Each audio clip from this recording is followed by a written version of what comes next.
The tulips were the color of morning light, a soft, unassuming yellow that Daniel Hart chose because Olivia once said she liked flowers that didn't perform. They looked wrong in his hands as he crossed Lexington, rain threading the air into silver stitches. On the 32nd floor, the lobby of Argentix Communications smelled like eucalyptus and printer heat. The receptionist, with nails like tiny mirrors, glanced from the flowers to Daniel's damp jacket and smiled the way New York smiles, polite, brisk, already moving on. "I'm here for Olivia Reed, Adele," he said, steadying the bouquet as if it could lean back on him. "She just headed out," the receptionist replied, checking the screen. "Her husband picked her up for a client meeting. You just missed them." Daniel blinked. A sentence is a building, he thought later, and this one collapsed on him floor by floor. The receptionist's expression didn't shift. She had the composure of someone paid to contain surprise. He searched for the joke. Was this a thing office people said? Some corporate shorthand? Husband, as in boss, partner? The tulips began to sweat in their paper. He cleared his throat. "I'm her husband." The receptionist's eyebrows lifted the smallest amount. "Oh, then maybe—" She peered closer at the screen. "It says pickup, Hale, spouse." Hale. The name fell with the hush of a dictionary closing. Daniel nodded as if this meant something ordinary. Behind him, a man in a slate suit asked for a visitor badge. A messenger wheeled in a cart of boxed lunches. Somewhere, a phone rang with the cheerful tyranny of a default ringtone. The city continued. It always did.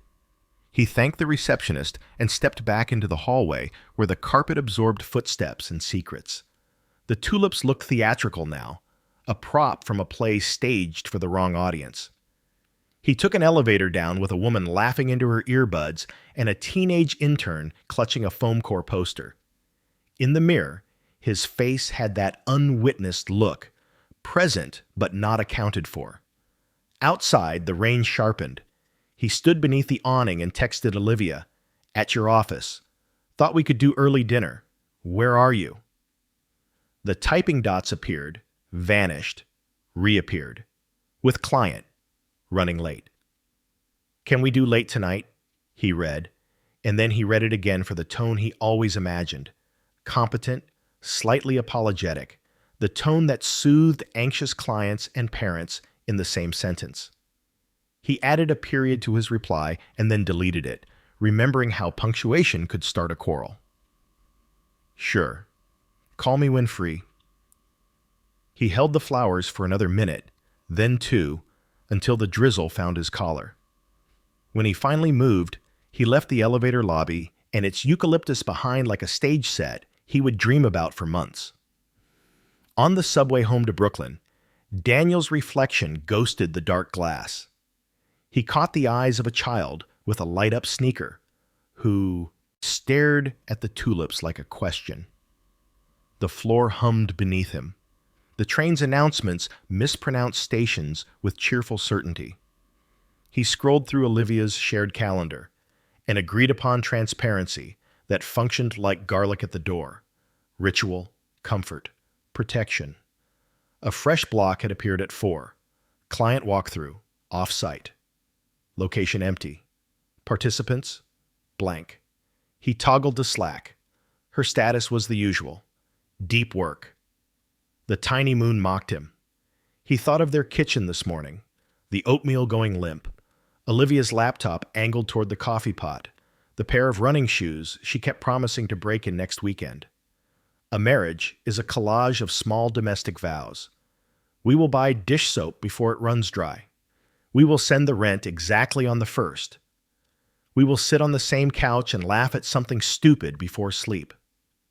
When he reached their building in Carroll Gardens, the rain had cleaned the block into a brighter gray. He climbed 3 flights and set the tulips in the sink like a confession. The apartment received him with neutral light and the gum-soft silence of a space that has learned not to intrude.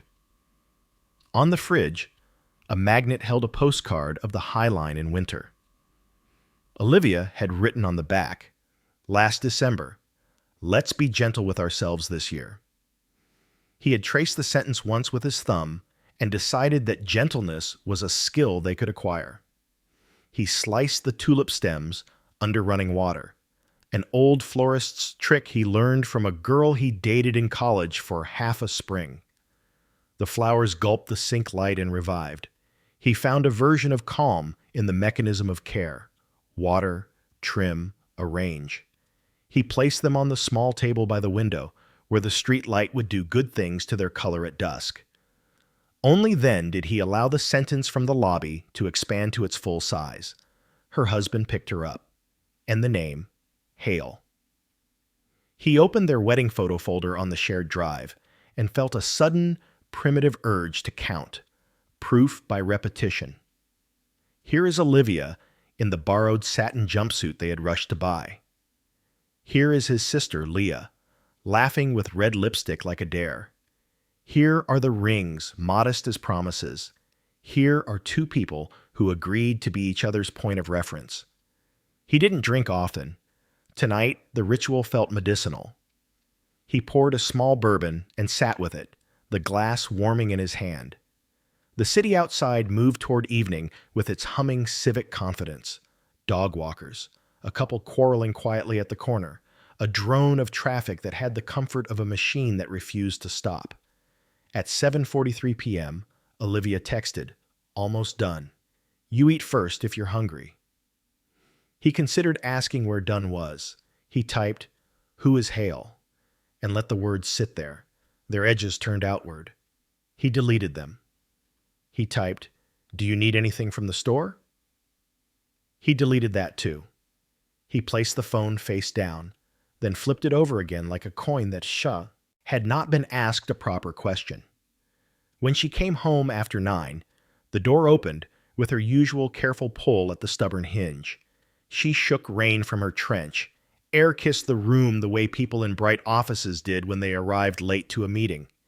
She saw the tulips and smiled, a real one that parted the space between them by an inch. "You," she said, putting a hand on his shoulder as she passed. "How did you know I had a day?" He wanted to say, "The receptionist told me you already have a husband." Instead, he said, "You always have a day." Which was true, and not the truth he needed. She went to wash her hands and came back rolling the sleeves of an Oxford shirt he had never seen. Daniel watched the familiar choreography. Hair gathered, ring adjusted, phone face down. The ring caught the kitchen's light with the precision of a signal. "How was the client?" he asked, keeping his voice in that safe middle register they'd learned in month 7 of marriage counseling. "Demanding. It's for the fintech account. The crisis one. They're about to announce layoffs and call it a reorganization." She opened the fridge. "Is that bourbon? Pour me one." He did. The bourbon loosened a sigh from her, and for a second she looked not like a polished executive, but like the girl who, 3 summers ago, fell asleep on his shoulder on the Q train with a book open like a tent. He held the image the way you hold a match, grateful and burning. "Who's Hale?" he asked, putting the glass down between them. The sound it made on the table sounded like a period. Her hand stopped midair. It was a small pause, but it remapped the room. "What?" "At the lobby. The receptionist said your husband, Hale, picked you up." Olivia's mouth moved as if composing and rejecting lines. She reached for the back of a chair and didn't sit. "Daniel," she said slowly, and he knew then that language was going to be both weapon and bandage. "There's something I should have told you a long time ago." Outside, a siren threaded down Smith Street, and the tulips, catching the red in their yellow, looked briefly, impossibly, like a warning. "Okay," he said, and the word was both invitation and verdict. He could feel the city waiting with him, the neighbor's TV laugh track leaking under the door, the elevator cable humming, the rain stepping back to listen. "Tell me." She looked at her hands. "Hale is Marcus Hale. We We're married. Technically, we still are." The sentence landed without theatrics. Just wait. A building falling in a quiet neighborhood, the dust arriving before the noise. Daniel felt his name becoming distant. He had been right to count the photos. He just hadn't counted the ghosts. He nodded once, as if the room had asked him to confirm his presence. "Technically," he repeated, because people in offices used words like that when they needed a bridge over a canyon. Olivia's eyes were glassy, but not yet crying. "It was years ago. It was complicated. I'll explain everything." She took a sip of bourbon and winced. "But I need you to know I didn't do this to hurt you." Daniel looked at the tulips and thought about the girl with the florist trick and how cutting the stems lets flowers drink again. He wondered what you cut in a life to let it start breathing. "Start," he said. And she did, with the voice she used for hard presentations, steady, arranged, while the rain, patient and impartial, resumed its work on the city. Olivia began the way people begin when there's no good beginning, by choosing a year like a door. "It was 2017, she said. "I was 26, working 2 jobs, and the rent kept acting like it had a side hustle." Daniel let a dry smile move through him and vanish. The apartment waited, alert and quiet. Even the refrigerator hum seemed to lower itself an octave. He watched her lean against the counter, her eyes fixing on middle distance the way you do when pulling film from a memory reel. Outside, a bus breathed at the corner. Somewhere, a neighbor coughed, and the building acknowledged it with a faint rung of pipes. "I met Marcus at a co-op art opening in Bushwick," she said. "A friend from Columbia introduced us. He was doing pro bono immigration work for the gallery's artists. Sharp, funny in this tight, dry way, like he understood the punchline before anyone else. He talked about landscapes like they were legal arguments, and legal arguments like they were weather reports. He was competent, I guess. That's a seductive thing when you're barely paying your student loans." Daniel nodded. Competence had wooed them both. Job titles, calendars with color-coded blocks, the neatness of a well-phrased email. He saw her as he had back then, a person who knew how to carry a tote bag like it held a future. "We went out a few times." She looked down at her hands as if reading the notes there. He wasn't dramatic. He liked quiet bars and walking at a pace that made you feel stronger just for matching it. His mother was sick in El Paso. He didn't say it outright at first, but the visa situation was like a storm moving in from the edge of the map. Long story short, he had options, but none of them good. He'd overstayed once, left, came back legally on H-1B, then the firm sponsoring him cratered. Paperwork got snarled, timing got cruel. She paused. A drop of water clicked somewhere in the sink, a metronome for confession. "He asked you to marry him," Daniel said gently, but it wasn't a question. "Eventually, it wasn't transactional the way those stories make it sound. We were already close. We shared groceries and laundry quarters and the kind of jokes you can't explain to other people. He said it would stabilize the situation, buy him time. He said we could make decisions slowly, like grown-ups." She smiled thinly. "I liked that, the idea of time as a thing you could negotiate with." Daniel pictured a courthouse stairwell, concrete worn into shallow bowls by the passage of many new lives. He pictured Olivia in a dress she could wear to work and to an appointment with the government. He had a sudden, specific image of the fluorescent light above them buzzing like an insect caught in a jar. "We went down to the municipal building on a Friday," she continued, validating his imagination with the facts. "A judge with kind eyes asked us if we promised, and we did. Afterwards, we ate bagels on a bench because it felt too strange to do anything fancy. He dripped cream cheese on his tie and cursed in a way that made a baby in a stroller laugh." She seemed to lean into the memory for a second, like someone lowers a shoulder into a wind. We told a few friends.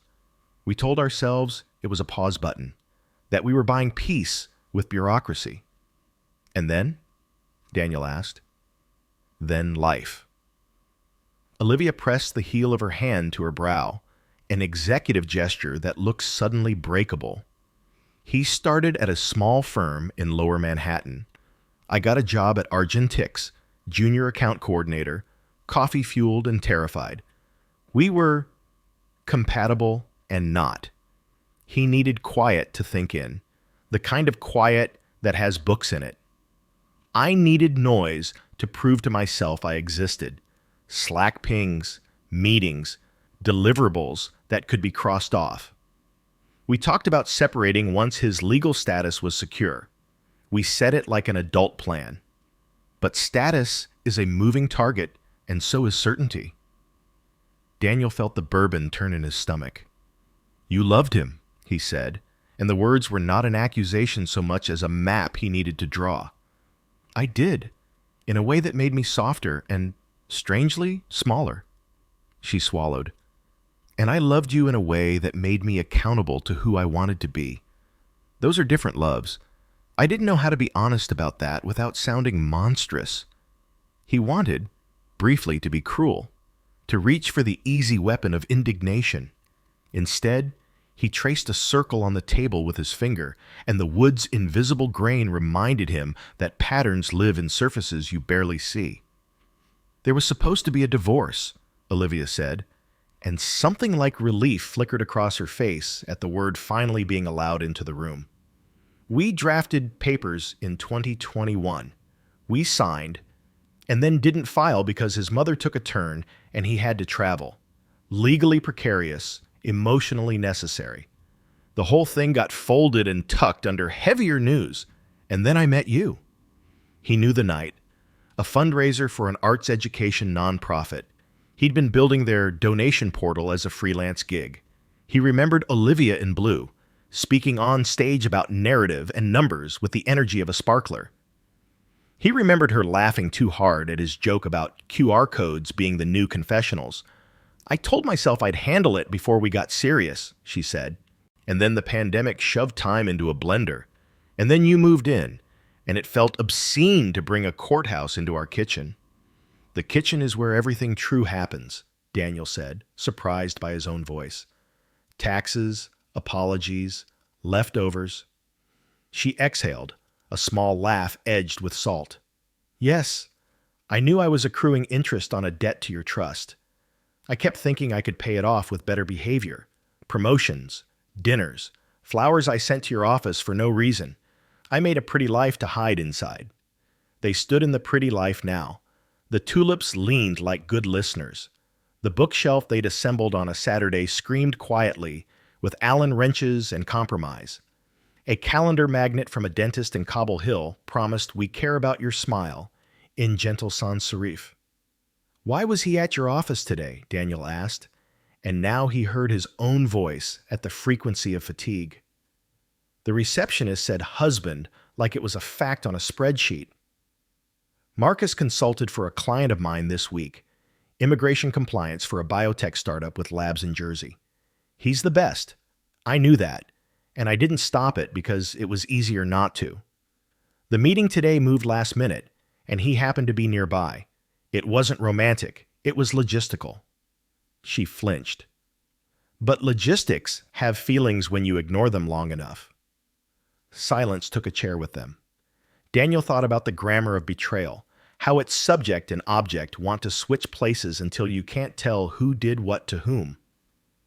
I found this last month, Olivia said softly, reaching into her tote and pulling out a printed email, the sort of thing only nervous people print anymore.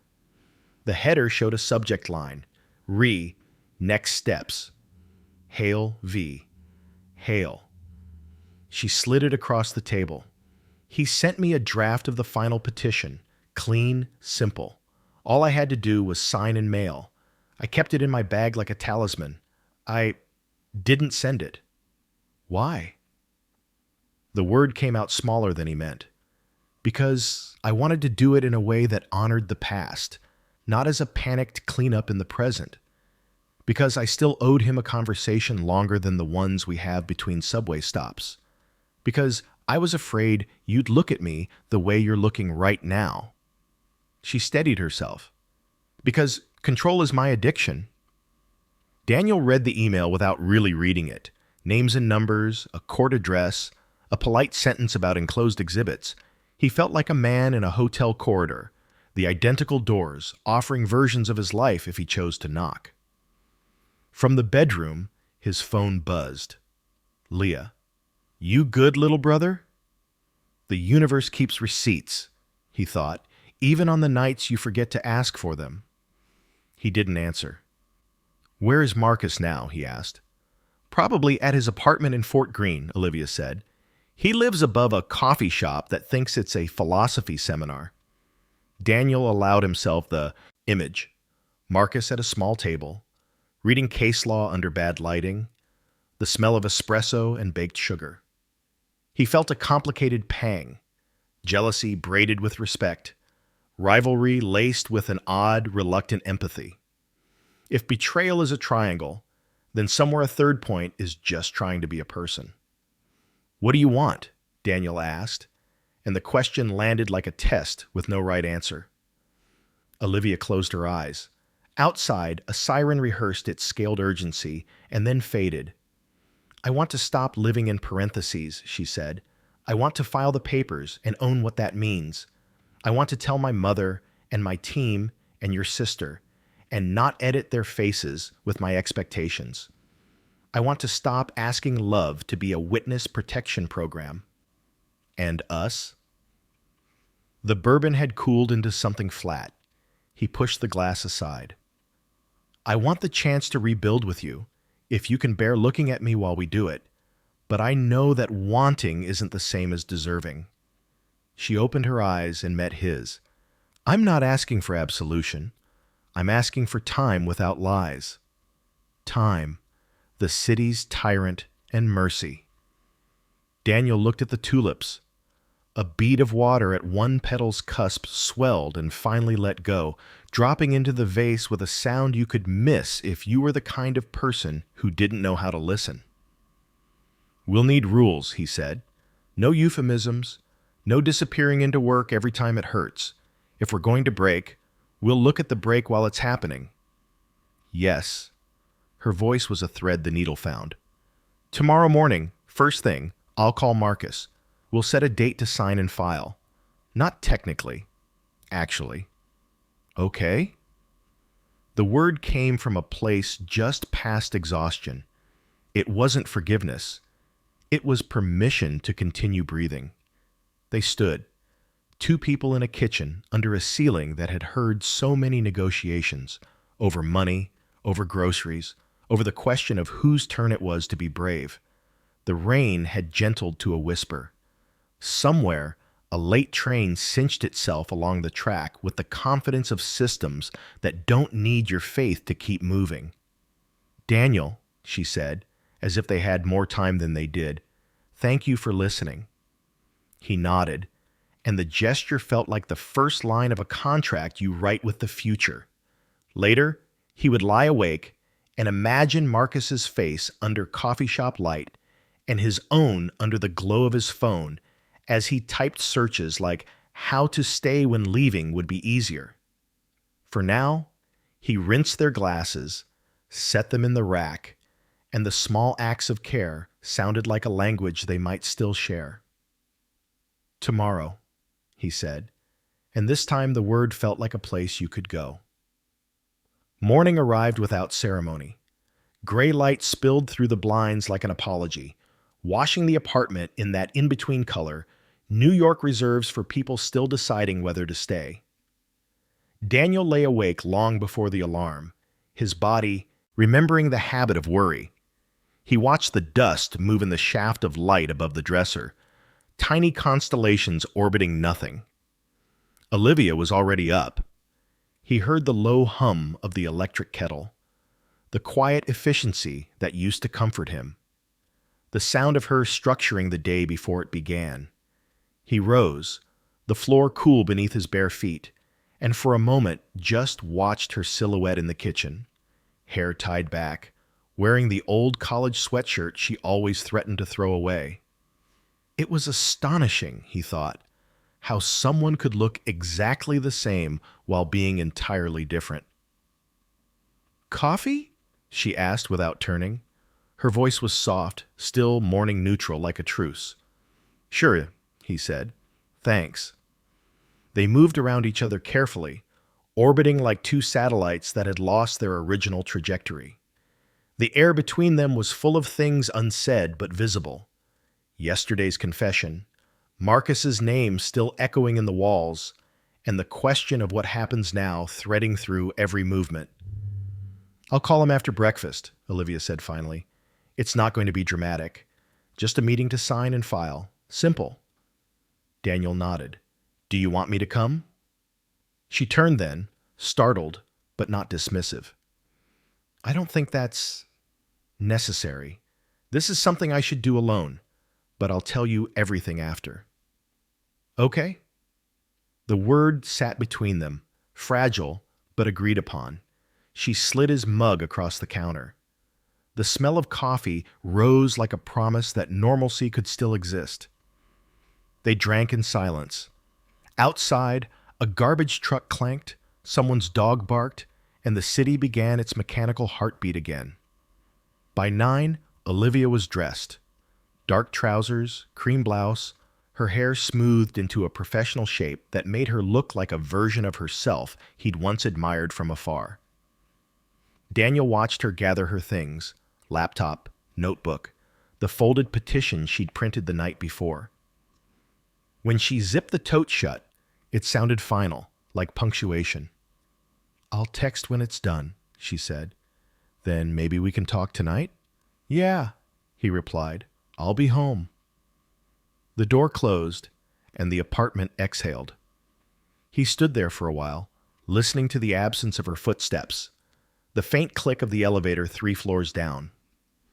The tulips on the table had begun to open wider overnight, the yellow deepening toward gold. He envied them their uncomplicated purpose, to bloom, to fade, without explanation. He needed air. He put on his jacket and stepped into the city's late autumn chill. Brooklyn smelled of wet concrete and burnt espresso, a scent he used to associate with possibility. He walked toward Carroll Park, hands in pockets, letting his body move before his mind caught up. His phone buzzed. Leah calling. He almost ignored it, but didn't. "Hey," she said, when he picked up. Her voice had that mix of care and curiosity siblings can't quite hide. "You sound like someone who slept in his work clothes." "Close," he said. "Rough night. You want to talk about it?" He hesitated. "Liv told me something I didn't see coming." A pause. "Okay," she said carefully. That sentence usually precedes a major life event or a very bad haircut. It's the first one. Leah let him talk about the flowers, the receptionist, the name Hale, the confession. When he finished, the silence on her end was sympathetic, not shocked. "Jesus, Danny," she said finally. "That's heavy. You okay?" "I don't know," he admitted. "I keep replaying it, like a scene that shouldn't fit in our story." "She's doing the right thing now, though, right? Ending it? She says so. She's meeting him today to finalize it. Good. You deserve someone who faces the mess, not hides in it." He smiled faintly. "That's a family motto, if I've ever heard one." "Call me later, yeah?" Leah said. "Whatever happens, don't get noble and silent. That's Dad's move, and it didn't do him any favors." "I will," he said, and meant it. When he hung up, he found himself at a coffee shop near the Gowanus Canal, the kind of place with minimalist chairs and earnest playlists. He ordered another cup he didn't need, opened his laptop, and stared at the design prototype on his screen. But every cursor blink looked like a heartbeat, and every layout grid reminded him of marriage counseling diagrams, symmetry that never stayed perfect. At 11:42, Olivia texted, Meeting in progress. He typed back, "Okay," then nothing. Olivia's morning, across the river, was an exercise in controlled breath. She met Marcus in a small legal office on Worth Street, a neutral place neither of them could claim. The waiting room smelled faintly of lemon polish and old files. Marcus stood when she entered, the same as he always had. Dark jacket, tie slightly askew, that quiet steadiness that once felt like safety. "Liv," he said, and the familiarity in his tone made her chest tighten. "You look busy." "I am," she said, forcing a small smile. "Let's get this done." They sat across a narrow conference table, papers between them like a map of where they'd been. The attorney, a woman with kind eyes and a tired patience, reviewed the forms aloud, her voice gentle but procedural. Olivia's hands trembled only once, when she had to initial a line that read, "Irreconcilable differences." Marcus signed first. His pen moved neatly, as though his handwriting could redeem them. When it was her turn, she hesitated just a breath too long. "You're sure?" he asked quietly. The question wasn't manipulative, just human. She nodded. "I am, finally." He studied her face the way you study a familiar skyline after years away, noticing what's changed and what stubbornly hasn't. "I always thought you'd end up fine," he said. "Maybe not happy, but fine. You were always better at rebuilding." "I don't want to rebuild anymore," she said, voice soft. "I just want to stop living in ruins." He smiled sadly. "Then sign, Liv." She did. The pen scratched, and it sounded like something closing but not dying. The lawyer notarized, stamped, and stacked the pages. Done. Olivia exhaled. Not relief exactly, but the kind of fatigue that feels like release. Marcus stood, extended a hand. "Take care of yourself." "You too," she said. She wanted to hug him, to apologize, to thank him for once being the reason she believed love could be quiet. But she didn't. They shook hands, two citizens exchanging closure. When she stepped outside, the November sun startled her. Too bright for a moment this gray. She texted Daniel, "Filed, on my way home." Daniel read the message just as the afternoon light stretched long across the kitchen. He felt the words like weather. Brief, cool, undeniable. He replied, "Proud of you." Then deleted proud and replaced it with thank you. When she returned that evening, she looked lighter in a way that scared him, as if letting go of Marcus had cost her more than she could yet admit. She took off her coat, set down her tote, and leaned against the wall. "It's done," she said. He nodded. "I know. I told him about you, that you didn't know, that you deserve honesty." Daniel looked at her then. Really looked. She was tired, mascara faintly smudged, hands red from the cold. For the first time in months, she seemed real again, uncurated. "I don't know what happens next," she said quietly. "Neither do I," he replied. "Maybe that's a start." They sat on the couch, two people who once promised each other forever, now negotiating the geography of forgiveness. Outside, Brooklyn's skyline blinked to life. Thousands of windows lighting up like tiny confessions. He reached out, not to fix or claim, but just to touch the back of her hand. She didn't pull away. The distance between them wasn't gone, but it was mapped now, honest and visible. "Dinner?" she whispered. He nodded. "Yeah, let's start with that." And for a few minutes, as the water boiled, as the tulips bent toward the night, it almost felt like beginning again. Not as husband and wife, but as two flawed people who hadn't yet given up on the idea that truth, though cruel, might still be holy. The next morning broke cleaner, colder. November had sharpened overnight. The sky outside their window looked like brushed steel. Olivia's breath fogged the glass as she leaned there, with her coffee, tracing the faint outline of a skyline she could almost love again. Daniel watched from the kitchen doorway, the smell of burnt toast wrapping around him like proof of domesticity. For a moment, the scene looked ordinary. Two people, one morning, caffeine between them. But inside the silence, there was a new edge, a kind of cautious civility, as though both were guests in a home they used to own. He cleared his throat. "Did you sleep?" "Barely," she said. "Kept hearing the radiator hiss and thinking it was my phone." A small smile followed.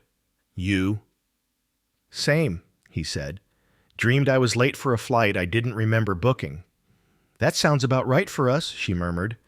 They shared a short, uneven laugh. It was something, a fragile bridge made of familiarity. But bridges can carry only so much before memory walks across. At work, Daniel moved through the day like a ghost trapped inside a slideshow.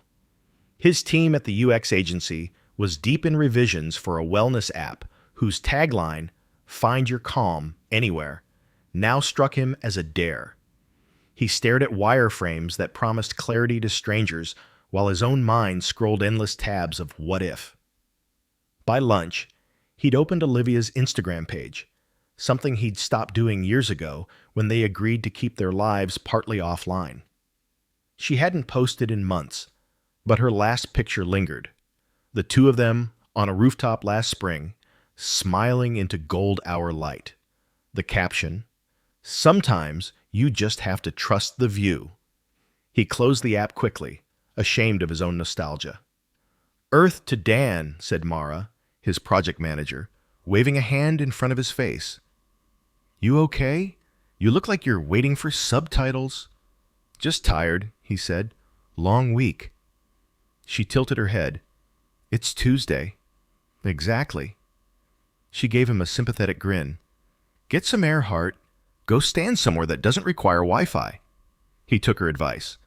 On the street below, the city felt like motion therapy, people moving fast enough to convince themselves they were going somewhere worth reaching. He walked 3 blocks, bought a sandwich he didn't want, and texted Olivia almost without thinking, "How are you holding up?" She replied a minute later, exhausted, but lighter. "How's work?" He typed, "Same old chaos," then paused, deleted it, and instead wrote, "Miss you a little." The dots appeared, vanished, reappeared. Finally, "I miss you too." He stood there for a while, phone in hand, unsure whether that message was a lifeline or a mistake. Across the river, Olivia sat in a glass conference room at Argentix, her reflection doubling in the window. A professional woman perfectly composed, except for the tiny crack behind her eyes. The office hummed with normalcy, keyboards clattering, voices pitching over coffee machines, someone laughing too loudly about quarterly goals. But inside her, everything had slowed. Signing those papers yesterday had rearranged her emotional architecture. She should have felt free. Instead, she felt exposed, like a building stripped of scaffolding, still standing but raw to the weather. During the afternoon check-in, her boss, Clarice, glanced over. "You're quieter than usual, Liv. Everything all right?" Olivia smiled with the precision of someone trained to pass. "Just catching up after the client fallout." "Good," Clarice said, distracted by her phone. "The Hale case was impressive work, by the way. Their team praised your coordination." Olivia's breath hitched at the name. She managed a nod. "Thanks." "Whatever you're doing, keep it up," Clarice said, already scrolling away. "Keep it up." The phrase followed her all day, a ghost note looping beneath her thoughts. She kept it up for years. Appearances, composure, control. Now, with Marcus gone, and Daniel half absent behind polite smiles, she realized she had no idea what keeping it up even meant anymore. When she got home that evening, Daniel was in the kitchen cooking something ambitious. Garlic, lemon, parsley. The kind of dinner he used to make when he wanted to remind them both that effort still mattered. The smell wrapped around her like a memory. "You're cooking?" she asked softly, almost afraid to break it. He shrugged. "Figured we deserved something warm." They ate at the small wooden table by the window. The tulips were fading now, edges curling inward, color deepening into something like bruised gold. It felt symbolic, and neither of them said so. "How did it go at work?" he asked. "Fine," she said. "Quiet, strange." He nodded, chewing. "Same here."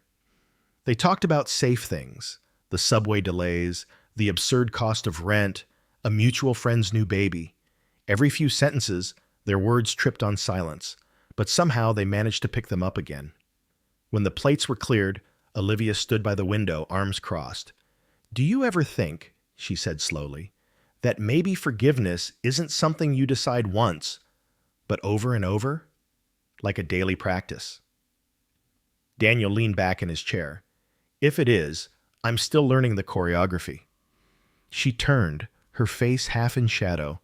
"You have every right to hate me." He shook his head. "I don't. I keep trying to, but it feels cheap.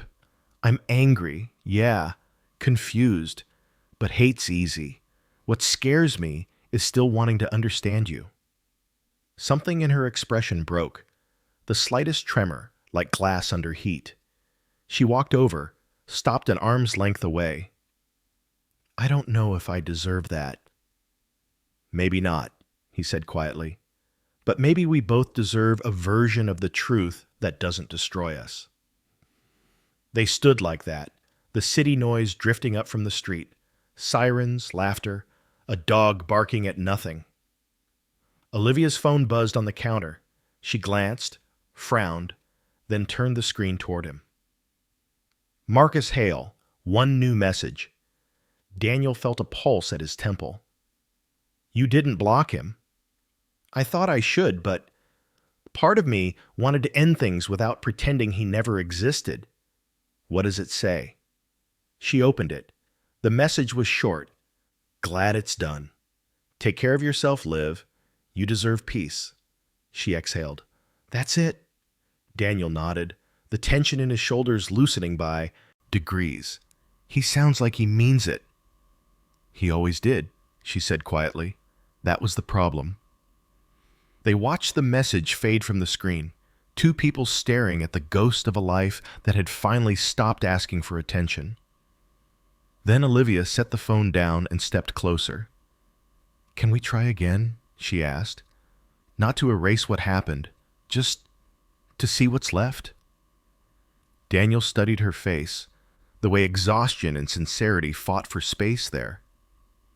He thought of all the versions of themselves that had existed, hopeful newlyweds, polite strangers, people pretending not to hurt. Maybe this was another version, one that could survive without pretending. He reached out, his hand hovering before hers. "Trying doesn't scare me," he said. "Failing quietly does." Her eyes softened. "Then we don't do it quietly." Their fingers met. Not an embrace, not a promise, but something tentative and human. The city outside hummed its endless, indifferent song. For the first time in months, Daniel felt something like calm. Not peace, not forgiveness, but the stillness that comes after a storm, when the air smells of rain and regret and you realize you're still here. The radiator hissed, the clock ticked, and somewhere between them, the silence shifted from punishment into possibility. By the end of the week, their apartment began to remember how to breathe again. Dishes returned to the drying rack instead of the sink. The couch regained its shape after nights of avoidance. Even the light through the blinds seemed less hesitant. It was not happiness, not yet, but it was the early draft of peace. Daniel woke before Olivia on Saturday. The city outside was pale and expectant, the way New York feels before people start competing with it. He watched her sleep for a moment, her face half buried in the pillow, her breathing slow and steady. It struck him how easily you could mistake stillness for safety. He dressed quietly, made coffee, and sat by the window with his laptop. His inbox had become a mirror of his mind. Messages flagged, postponed, unanswered. He stared at a note from his creative director. Client wants a new emotional angle for Monday's pitch. Make it human. Human. He almost laughed. He'd been living inside the word for weeks. He started sketching mock-ups, but the images came out wrong. Too perfect. Too distant. Without realizing, he began writing instead, a series of notes titled, "What We Keep Quiet." It wasn't work-related. It wasn't even meant to be seen.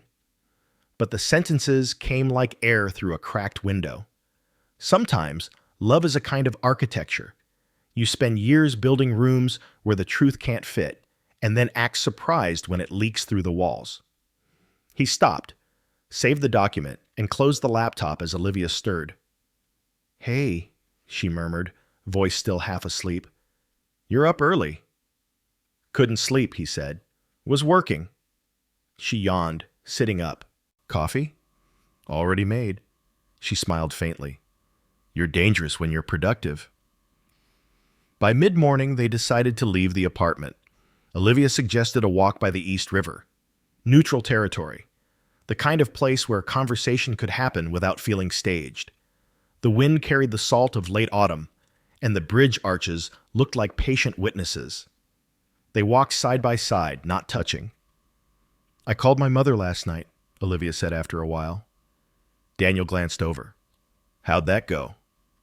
"She cried," Olivia admitted, half from guilt, half from relief. "She said she always knew I was hiding something. I told her about Marcus, about the divorce, about you." "And?" She said, "At least you finally stopped editing your life." Daniel smiled faintly. "Smart woman." "She also said I should let you go if I really loved you. That maybe forgiveness isn't supposed to look like reconstruction." "And what do you think?" "I think she's right about half of it," Olivia said, "but I also think we're not finished." They stopped at a railing overlooking the water. Barges crawled beneath the bridge, slow and indifferent. "I don't know what finished even means anymore," Daniel said. "It means honest," she replied, "even when it's ugly." He nodded, tracing the cold metal rail. "Then maybe we're just starting to be finished with the lies?" Olivia turned to face him, her hair blowing across her face. "Can I tell you something I didn't say before?" He nodded. "When Marcus and I first got married, I thought it would be temporary, clean, transactional. But there were moments, small ones, when I believed it could have been real. I think that's what scared me most. Not losing him, but realizing I could love two people for different reasons, that I had that capacity. It made me feel defective." Daniel listened, the words cutting but true. "You're not defective, just human." "Maybe," she said softly. "But I've spent so long managing people's perceptions that I don't know how to just be." He looked at her, really looked, past the guilt, past the professionalism, to the woman who'd once fallen asleep on his chest with her laptop open to unfinished campaigns. "Then maybe that's what we learn next, Ayla," he said. "How to just be." That night, Olivia opened her laptop on the kitchen counter. The document on the screen read, "Marcus Hale, final confirmation." She scrolled through the attached scan of the court stamp, her name beside his in neutral black ink. It was done. Legally, emotionally, done. She stared at the digital version of her own freedom and felt a strange sadness pulse beneath her ribs. Daniel came up behind her, towel slung over his shoulder. "Is that it?" "Yeah." He nodded slowly. "Weird, right? How something that took years to untangle ends up being just a PDF." Olivia smiled without humor. "Everything ends up as a file these days." He leaned against the counter, close but not touching. "Do you regret it? The marriage? The lie?" She hesitated. "Every day, but also, no. Because it showed me who I am when I'm cornered, and who I don't want to be again." Daniel studied her. "And who are you now?" She thought for a long moment. Someone trying to stop performing? He nodded. Good. They stood there, the hum of the refrigerator filling the space. The tulips on the table had finally wilted, stems bent, petals scattered like yellow paper. Olivia picked one up, turning it between her fingers. We should throw them out. Not yet, Daniel said. Let's give them another day. She met his eyes. You think they'll come back? No, he said quietly. But maybe we'll learn something from watching them fade. Later, in bed, they lay facing opposite directions, but awake. The darkness felt less like distance and more like possibility. Olivia whispered, Do you ever think about what forgiveness actually looks like? Daniel thought for a while before answering. Yeah. I think it's probably not beautiful. Not cinematic. Maybe it's just two people who keep showing up even when they have every reason to leave. She turned toward him, her voice a thread in the dark. Then I'll keep showing up. He reached out, found her hand, and held it. Not as proof, but as presence. Outside, a siren wailed briefly, then disappeared into the river noise. In the quiet that followed, Daniel realized something unexpected. He wasn't waiting for her to apologize anymore. He was just waiting to see what came next. Sunday morning came quietly, like a pause that had finally learned its own worth. The sun, pale but insistent, seeped through the blinds and painted soft lines across the wooden floor. Daniel woke first, but he didn't move. He lay still, listening to Olivia's even breathing beside him, a rhythm he'd once taken for granted, the ordinary music of being known. When she stirred, she didn't immediately open her eyes. You're awake? She murmured. Yeah. A silence followed, not heavy but full. It was the kind of silence that asks whether it's safe to speak. Want to get breakfast out? She said finally, voice tentative. He hesitated, then smiled. Yeah. Let's go somewhere that doesn't feel like ours yet. They chose a small diner on Atlantic Avenue, the kind of place with chipped mugs, vinyl booths, and a waitress who called everyone "un." The air smelled like burnt butter and old conversations. Daniel liked it immediately. Over pancakes and coffee, they talked about trivial things. The weather, a new park renovation, the neighbors' endless home improvement projects. For the first time in weeks, laughter found them without being forced.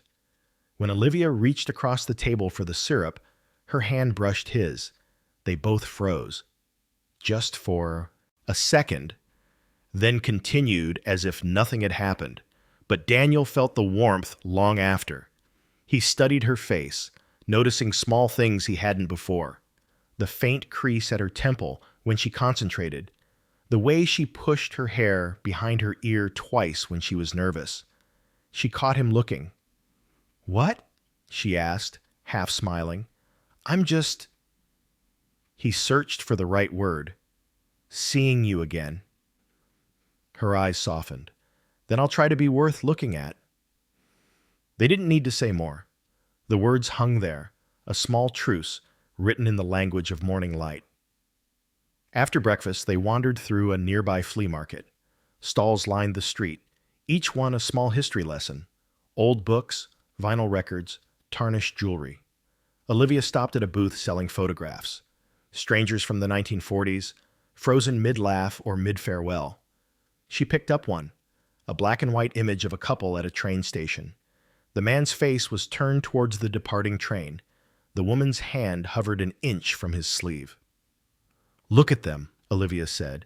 You can't tell if she's about to let go or grab him back. Daniel looked closely.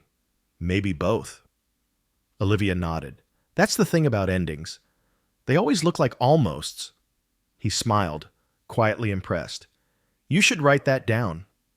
I did, she said, tapping her temple. Up here. They bought the photo. It felt right. An artifact of indecision, something beautifully unfinished. That evening, Olivia worked late in the living room, her laptop open, blue light casting long shadows. Daniel sat nearby, sketching designs for a new project.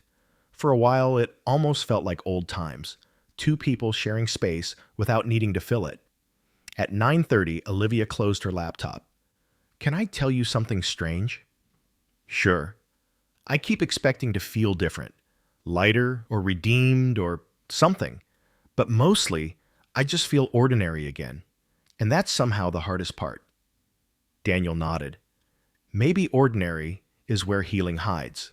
No fireworks, no clarity, just room to breathe." She looked at him for a long moment. "You make it sound almost sacred." "Maybe it is." She smiled, small but real. "You always were better at naming things than I was." "Only after they break," he said, half joking.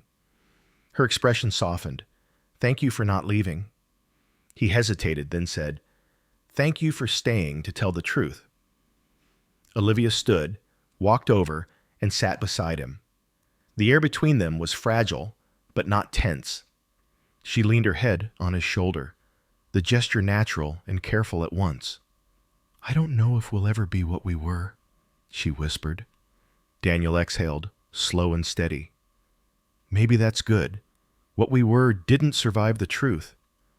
But maybe what we become will." They sat like that, quiet and still, the muted city hum rising through the window, a lullaby written by traffic and time. Outside, Brooklyn lights flickered like hesitant stars. Inside, two people practiced the art of beginning again, not with declarations, but with endurance. When Olivia finally stood, she paused by the window. "Tomorrow," she said softly, "I have a team dinner, just so you know." Daniel nodded. "Thanks for telling me." A small, grateful smile crossed her face. "That's how it starts, right? The telling." He nodded. "Yeah, the telling." And when the door clicked shut behind her the next evening, Daniel didn't feel panic or suspicion, only quiet faith. Fragile, flawed, but real. He looked at the photo they'd bought that morning, still lying on the counter, the woman's hand hovering, the man half turned. He placed it in a frame and set it beside the tulip vase, now empty, but still upright. Because some things, he thought, are worth keeping even after they've stopped blooming. Monday arrived with the kind of gray light that makes the whole city look half awake. The air was damp, the sky low, and Brooklyn moved at that slow, resigned pace between seasons. Too cold for optimism, too warm for despair. Daniel sat at his desk in the agency, half listening to a presentation about immersive empathy in app design, a phrase that somehow managed to irritate and amuse him at the same time. He was supposed to be taking notes, but instead he was sketching lines, shapes of faces, fragments of words. His pen wrote what his brain refused to say out loud. Forgiveness is not the same as forgetting. When the meeting ended, his coworker Mara nudged him. "You okay, philosopher? You've been spacing out all morning." "I'm fine," he said, smiling just enough to be believed. She narrowed her eyes. "You sure? Because you've got that 'I'm fine' tone that means you're one bad coffee away from an existential crisis." He laughed. "Maybe 2 coffees. Just to be safe." She grinned. "Good. Keep drinking." He appreciated her blunt kindness. Mara had a way of noticing people without making them feel exposed. At lunch, Daniel stepped outside into the chill. He texted Olivia, half expecting no reply. "Hope your Monday's survivable." She responded within a minute. "Barely. Team dinner still on tonight. Don't wait up if it runs late." He typed, "Okay, be safe." Then paused before adding, "You got this." She replied with a single heart emoji. It was simple, but it landed somewhere soft inside him. That evening, the apartment felt cavernous again. Daniel cooked just for himself. Pasta, olive oil, garlic. The ritual of doing something slowly, deliberately. He ate standing by the window, watching the city's lights spill down the street like melted amber. He turned on music, an old jazz playlist Olivia used to play on Sunday mornings, and for a moment the apartment felt less empty. Then his phone buzzed, a message from an unknown number. "This is Marcus. Sorry to intrude. Could we talk briefly? It's about Olivia." Daniel stared at the message, pulse rising. He typed and erased several replies before finally settling on, "I don't think that's a good idea." Marcus replied, "It's nothing dramatic. Just wanted you to know I'm taking a job in DC. Thought she should hear it from me, but I figured you'd want to know first." Daniel exhaled. The tightness in his chest softened. He typed, "Thanks. I'll make sure she knows." "Take care of her," came the final reply. He read it twice, then set the phone face down. The words weren't threatening. They were the opposite. A small surrender. Marcus was stepping out of the story, leaving a space that had been crowding all three of them. And somehow, Daniel felt something almost like gratitude. Olivia came home near midnight, the scent of perfume and wine trailing behind her like a second skin. Her heels clicked softly against the wood floor. "You're still up?" she asked, surprised. He nodded. "Couldn't sleep." She slipped off her coat, hung it on the rack, and leaned against the wall. Dinner ran long. They were celebrating a client renewal. "Good news?" "Yeah, it felt normal." She smiled faintly. "That's new for me." He hesitated, then said, "Marcus texted me." The light in her eyes changed. Not fear exactly, but that instant tension of old ghosts. "What did he say?" "He's moving. DC job. He wanted you to know." She looked down. "I see. You okay?" She nodded, though her throat tightened. "Yeah, I think so. It's just strange, isn't it? How someone who once filled your life completely can suddenly just become a line in a message." Daniel studied her face. Calm, collected, but with that glint of nostalgia people get when they realize they've survived something that once defined them. "It's probably how healing looks," he said. "Not cinematic, just smaller every time you remember it." Olivia smiled gently. "You and your metaphors. They keep me from saying the wrong thing." She stepped closer. "Maybe sometimes the wrong thing is the truth."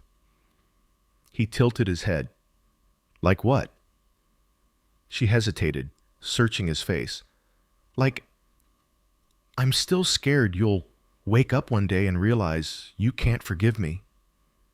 Daniel looked at her for a long moment. "I already did realize that," he said softly. "And then I decided to forgive you anyway." Her breath caught. "Why?" "Because holding on to pain started feeling like another lie, and we've had enough of those." She pressed her lips together, eyes wet but steady. "You're too kind." "No," he said, "just tired of being cruel to myself." For a long time, neither of them spoke. Then Olivia took his hand and placed it over her heart. A quiet, trembling gesture. "Then maybe it's my turn to do the forgiving." Daniel frowned gently. "For what?" "For the years I spent pretending everything was fine, for making you love a version of me that didn't exist yet." He didn't answer. He just let his thumb trace slow circles against her wrist, the body's way of saying, "I hear you." Later that night, they sat on the couch, watching the city through the window. The radiator hissed softly. Olivia leaned against him, her head finding the curve of his shoulder like muscle memory. Outside, somewhere in the distance, fireworks went off. A few rogue bursts of color from an early winter wedding, the light briefly scattering against the skyline. "Someone's celebrating," Olivia murmured. Daniel nodded. "Maybe they got it right," she smiled. "Or maybe they're just pretending they did." He chuckled, resting his chin on her hair. "Either way, it's beautiful while it lasts." For a moment, they both watched in silence. Flashes of gold and white dissolving into the fog, ephemeral, human. And when the last spark faded, Olivia whispered, almost to herself, "I don't want perfect anymore. I just want true." Daniel closed his eyes, feeling the weight and mercy of that sentence settle between them. "Then," he said quietly, "maybe we're finally getting close." The city sighed. The clock ticked. The night held them, not as lovers rekindled, but as two people finally honest enough to start over. Winter came early that year. Snow arrived overnight, quiet and decisive, softening the edges of Brooklyn in a way that made the city look briefly merciful. The street below their apartment, usually a blur of horns and motion, was wrapped in white silence. Daniel woke to that silence. The air was cold, thin, still.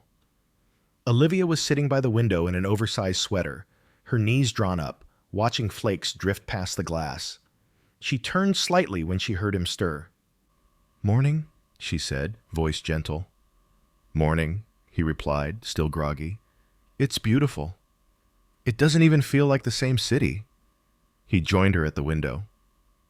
"Maybe that's what snow does. Gives everything a chance to look forgiven."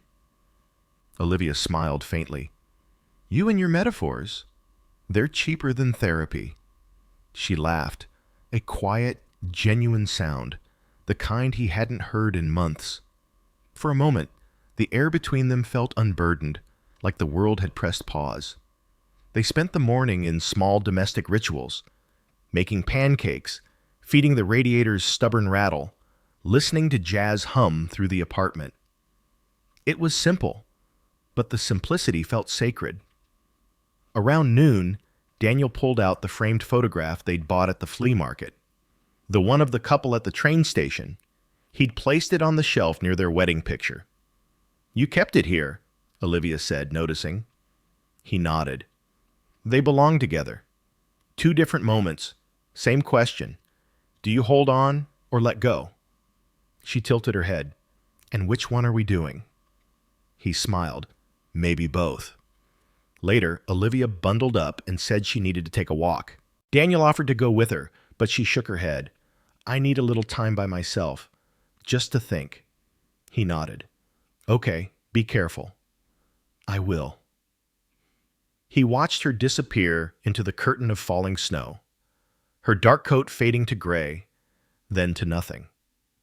For the next hour, he cleaned the apartment, an act halfway between distraction and prayer. When he finished, he sat on the couch, phone in hand, unsure whether to text her or let her breathe. At 2:47 p.m., a message came in. "I'm at the river. It's so quiet it almost feels unreal."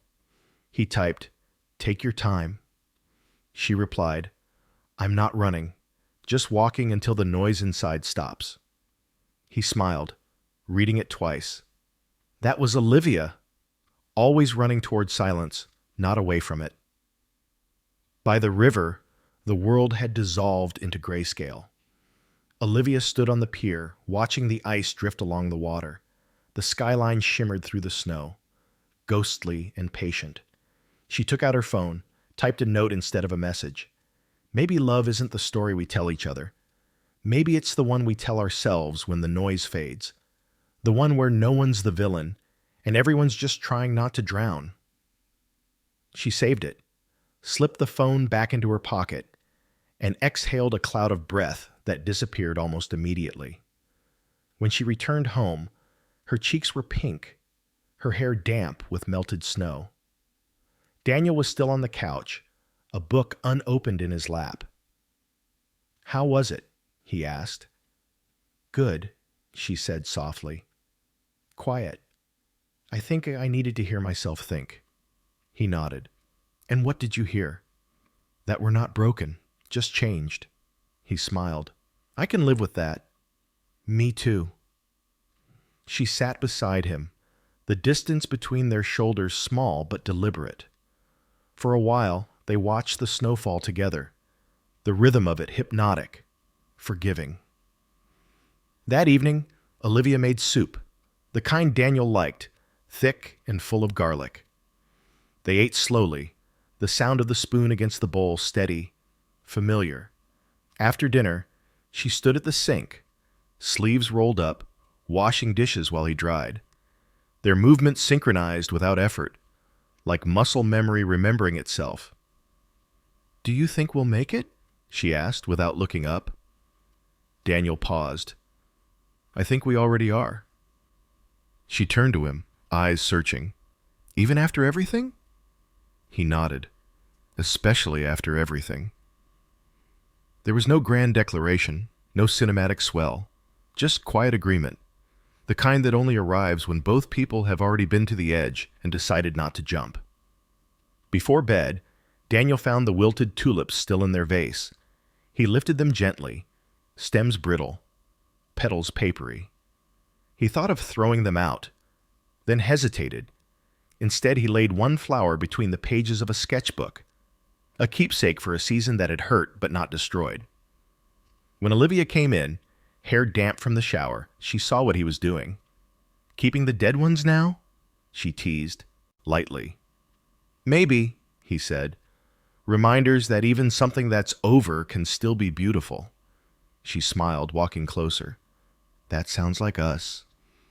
"Maybe it is." She leaned in, kissed him, not desperate, not performative, just quiet, steady, like punctuation at the end of a sentence that didn't need rewriting. Outside, the snow kept falling, covering the streets, the rooftops, the noise. Inside, two people who once mistook silence for distance were learning it could also mean peace. Their story didn't end with a reunion or a goodbye. Just two souls, side by side, surviving truth together in a city that never really stops moving. And somewhere between forgiveness and faith, they began. Not again, but anew.